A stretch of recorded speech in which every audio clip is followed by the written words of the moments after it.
അങ്ങേറ്റം ദൗർഭാഗ്യകരമായ സംഭവമാണ് കുവൈറ്റിലുണ്ടായത് എന്ന് പറഞ്ഞ് നമ്മളെല്ലാം അതിൻ്റെ വലിയ ദുഃഖത്തിലാണ്. ഇപ്പോൾ ഇവിടെ ഈ വീട്ടിലെ ദുഃഖസാന്ദ്രമായ അന്തരീക്ഷം തന്നെയാണ് നമ്മുടെ കേരളത്തിലെ വിവിധ വീടുകളിൽ ഇതുപോലെ അപകടം ഉണ്ടായിരുന്നത്. ഇന്ത്യയിൽ തന്നെ വിവിധ സംസ്ഥാനങ്ങളിൽ നിന്നുള്ളവരുണ്ട്, ലോകത്തെ പല രാജ്യങ്ങളിൽ നിന്നുള്ളവർ അപകടത്തിൽപ്പെട്ടിട്ടുണ്ട്.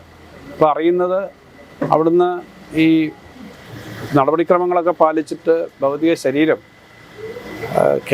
ഇന്ത്യയിലേക്ക് എത്തുന്നതിന് ഡൽഹിയിൽ നിന്ന് തിരിക്കും, പ്രത്യേക എയർക്രാഫ്റ്റ് വരും. കൊച്ചിയിൽ കേരളത്തിൽ നിന്നുള്ള ആളുകളുടെ ഭൗതിക ശരീരം കൊച്ചിയിലെത്തും. കൊച്ചിയിൽ നിന്ന് നോർക്ക വകുപ്പ് തന്നെ എല്ലാ വീടുകളിലേക്കും എത്തിക്കുന്നതിന് വേണ്ടിയുള്ള സംവിധാനങ്ങൾ ചെയ്തിട്ടുണ്ട് എന്നാണ്, അത് സാധാരണ ചെയ്തിട്ടുണ്ട്. ഇപ്പോൾ രാവിലെ ഇപ്പോഴത്തെ സ്ഥിതി അനുസരിച്ചിട്ടുള്ള സ്ഥിതി രാവിലെ നേരത്തെ തന്നെ കൊച്ചിയിലെത്തുമെന്നാണ് ഉള്ള അറിയിപ്പ്. ഇനിയും പക്ഷെ അവിടുന്ന് അത് ഇതുവരെ നടപടിക്രമം കഴിഞ്ഞിട്ട് അയച്ചിട്ടില്ല.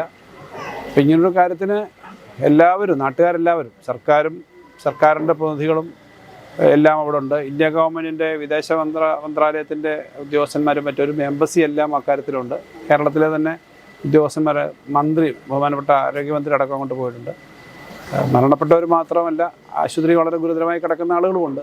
അപ്പോൾ അതിനെല്ലാം എല്ലാ കാര്യങ്ങളും ഇവിടെ വിടുന്നുണ്ട്. അവിടുത്തെ മലയാളികളുടെ എല്ലാം, ഇന്ത്യക്കാരാകെയുണ്ട്, മലയാളികൾ വലിയൊരു സമൂഹം എന്ന നിലയിൽ അവരുടെ സംഘടന എല്ലാ കാര്യത്തിലും ഉണ്ട്. ഇവിടെയും തന്നെ തൊട്ടടുത്തുള്ള വീടുകളിൽ നിന്നുള്ളവരൊക്കെ തന്നെ അവിടെ ഉണ്ട്, എല്ലാ സ്ഥലത്തും ഉണ്ട്. അപ്പോൾ അങ്ങനെയുള്ള ചെയ്യാവുന്ന എല്ലാ സഹായങ്ങളും ചെയ്യുന്നുണ്ട്. അങ്ങേറ്റം ദുഃഖകരമായ ഏർപ്പാടിന് ഉണ്ടാകുന്ന ദുഃഖം നമുക്ക് പരിഹരിക്കാൻ അങ്ങനെ എളുപ്പം കഴിയുന്നതല്ല. എല്ലാവരും എല്ലാ കാര്യത്തിലും ഉണ്ട്, ഗവൺമെൻറ്റിൻ്റെ എല്ലാ പ്രവർത്തനങ്ങളും ഉണ്ട്. അപ്പോൾ അതിന് വേണ്ടിയിട്ടുള്ള കാര്യങ്ങൾക്ക് നമുക്ക് ബാക്കി കാര്യങ്ങളെല്ലാം നമ്മൾ ചെയ്തുകൊണ്ടിരിക്കുകയാണ്.